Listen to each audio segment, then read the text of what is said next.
Okay, people, today let's take a quick look at the Bandai S.H. Figuarts Beetlejuice. Yep, out of the options available when it comes to this character, I settled on the Bandai S.H. Figuarts. Don't get me wrong, the NECA has several different versions. The Mezco 1/12 Collective is super deluxe. I got this for the base Beetlejuice. If I wanted the carousel look with the around his head and the big bonker arms and everything, I definitely would have went for the Mezco. And that's still an option. It's got a while before that releases, so I still have a chance at that. But for right now, seems I'm gonna be, well, I don't know, I haven't even opened it yet. Looking at the package, it's pretty standard for S.H. Figuarts. You have some windows showing the figure and some of the accessories, but there are some hidden things behind the graphic on the front. I mean, the pretty promotional shot. Bandai Namco, and then you have Beetlejuice logo, and Beetlejuice, in case you forget that this is Beetlejuice. Did I say Beetlejuice? How many times was that? Ah! On the side, another pretty promotional shot, along with the name and the logo, and another logo, some spiffy stripes. On the back, guess what? There's more promotional shots. You have the figures, some accessories, some mood lighting, an alternate head, simple style, and heroic action. Would you describe Beetlejuice as heroic action? Or the action itself contained within the figure is heroic? There we go. I got it. Down here's the legal, well, I'm gonna guess that's warning because it's in red, but here's the ages 15 and up warning, choking hazard, small parts. No matter how much he asks, on the other side, same setup, different promotional image. On the top, same logos, different order, a little bit of window to allow the light to shine down. Guess what's on the bottom? More logos, another promo shot, contact information. Let's get this open, see what's going on here.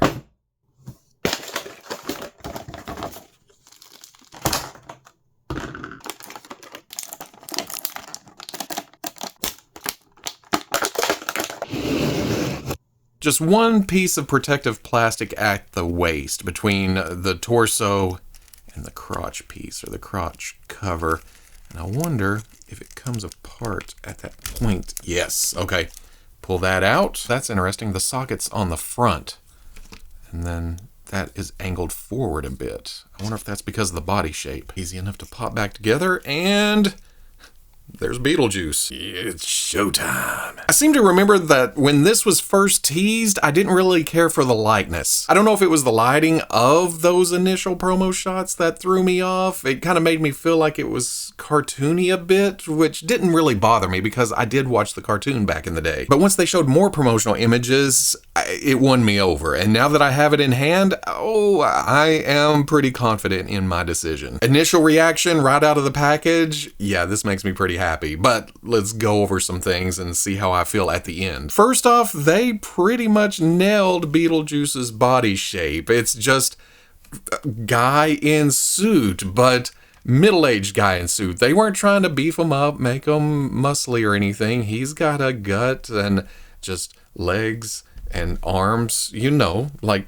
bodies do. But my own personal preference was the black and white striped suit too. That's just striking. I mean, even if it wasn't Beetlejuice, if it was just this, you'd think, oh man, look at that suit. And then it has a little flair to it because then the pants legs are tucked into combat boots. That kind of throws a wrench into the overall look in a good way. Nicely sculpted, they kind of have a dry brush to them to show some wear, some tear, and to emphasize the laces and such.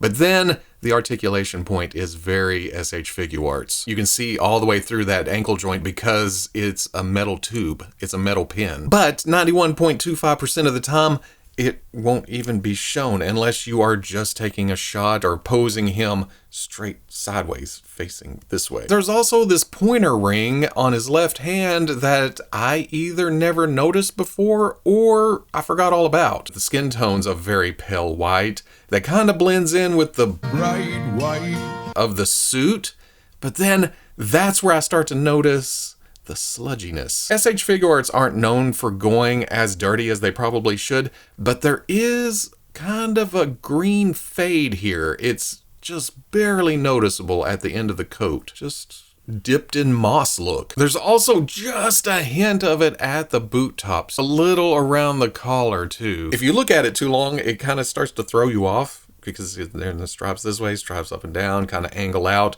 It messes with your eyes, but then you focus back in and you notice the white shirt underneath and then the tie. Kind of loose, just like Beetlejuice. But then another detail that I may have forgotten from the movie are these studs going up the middle of the tie. I might have a slight remembrance of that now that I sit here and stare at it, but the ring is what's throwing me. Another thing about that is it's just gold and red. It's the only appearance of that color in this whole scheme. The same could be said for the purple around the eyes, and then up at the head we get the green even more prominent. I love how that ties down to this. Again, it's Figuarts, so it should probably be dirtier than it is. There is a slight cleanness to the face, but they did a good job of adding the fungus look coming up and around the hairline and the chin and down beside the mouth. Just kind of gross. 5 o'clock shadow peeking through the skin tone a bit, and the neck is that same color. And there for a minute I thought some actual skin tone was showing through, but I think it's just my lights. Well, the lights and the shadow, because you can see the collar once you get it into the position. Oh, well, there is a little shade work with that gray maybe coming up around the neck, and that's what they use to accentuate some of the face lines too. I think it's the sculpt doing the heavy lifting when it comes to the Michael Keaton likeness though. That eyebrow raised, that crazy look, just that I mean, you tilt the head and it gets even more just There are 2 tones to the fantastic hair sculpt. There's a dark green for the base, and then a lighter green dry brush helps the details all pop out. And hell, if I was to take this and just pop it on the shelf like this, I'd be damn happy. But there's also movement. Going over articulation, there is a there's a ball joint at the bottom of the neck. No, it's supposed to do that. They're swappable necks. We'll get to that. But at the top of the neck, there is a dumbbell joint, and then there is a lower hair piece. That's to allow the head more movement while hiding all that gap. And then that pops into there. So all together, looks up very, very nicely, looks down. See how that back hair piece works? It goes in and then pops out. Oh man, that works really, really nice. Beautiful, beautiful tilt. I'm the ghost with the most. At the shoulder, there is this cap piece that is ball jointed into the front right here. So that butterflies forward like that, but it also has some up and down to it. The actual shoulder outside of that is in a ball joint within that cap. So there's some up, there's some down, there's some forward, there's some back, there's some diagonal, there's some rotation. So altogether, it goes back a little, but most of the movement is forward. And check out how the stripes on the suit work to hide the movement, the gaps, the articulation. Then there's a hinge joint in the shoulder that raises up to there. You bring it forward and up and up and down and out and around and just wherever you want to go. Bicep swivel within that white stripe. Double elbow, and again, oh man, they sculpted it to go up into the arm and down into the forearm so it doesn't break here either. Standard Figuarts wrist with the swivel hinge swivel. You can rotate it, hinge, and then rotate that hinge to wherever you want to go, up and down or side to side. I forgot to mention the tie is super pliable. It's rubbery, so it's going to get out of the way of the, let's actually see what's here. There is a dumbbell joint at the mid-torso, and the suit is glued down to the top.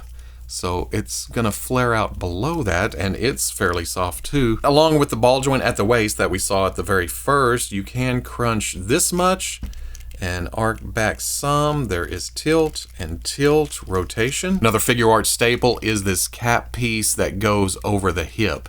And there isn't any drop down, but when you raise up, you can see that kicking back. So it's gonna get out of the way of the leg coming up this high, but it's going to close the gap on the back. Then when you bring it back down, hinges out to there, which is better than some Spider-Mans, and there is a plastic piece to fill in the gap. Rotation at the top of the thigh. Did they do the same for the double knee?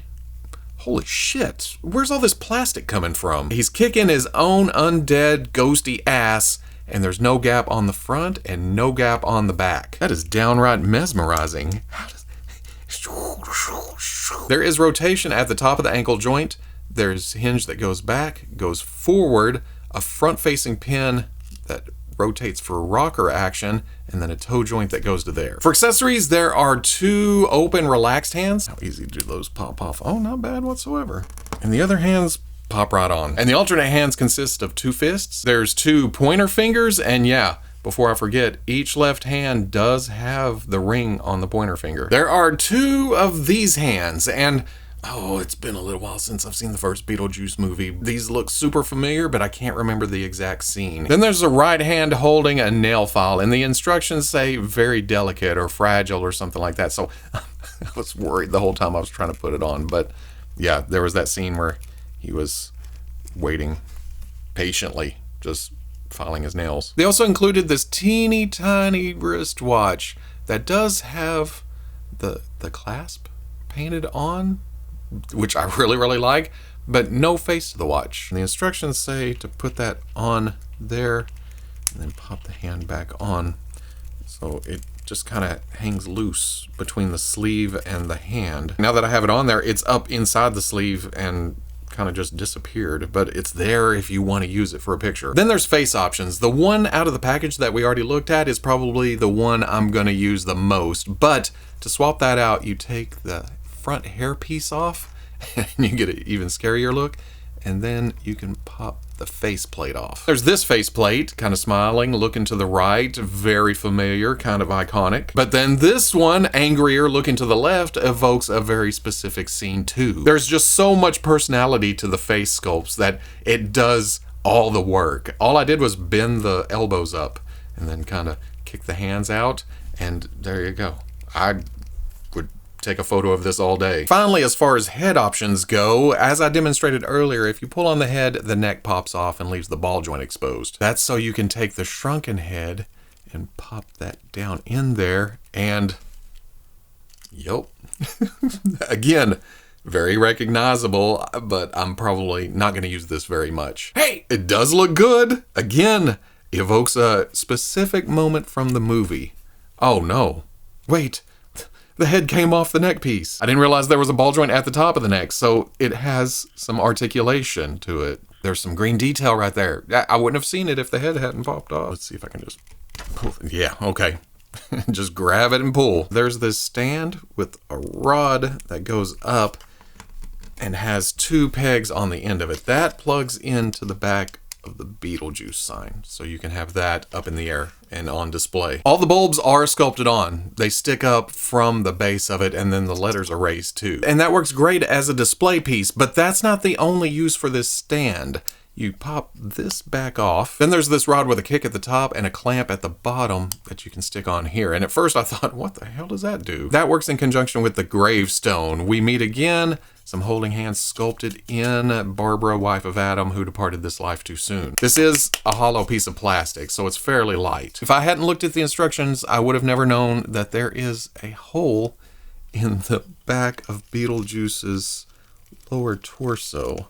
So if you plug that in and then get this here and here and have them up on top and then adjust that rod to where it's touching the ground, that is to hold Beetlejuice as he's sitting on top of the grave. And hey, it works better than I expected when I first saw it in the instructions, because, I mean, if you plan on displaying it on the shelf like this, it's not going to fall down. But I really like this too. I'd probably display it like this, just to have all the important pieces in the display. Or just sit them on the gravestone and leave them.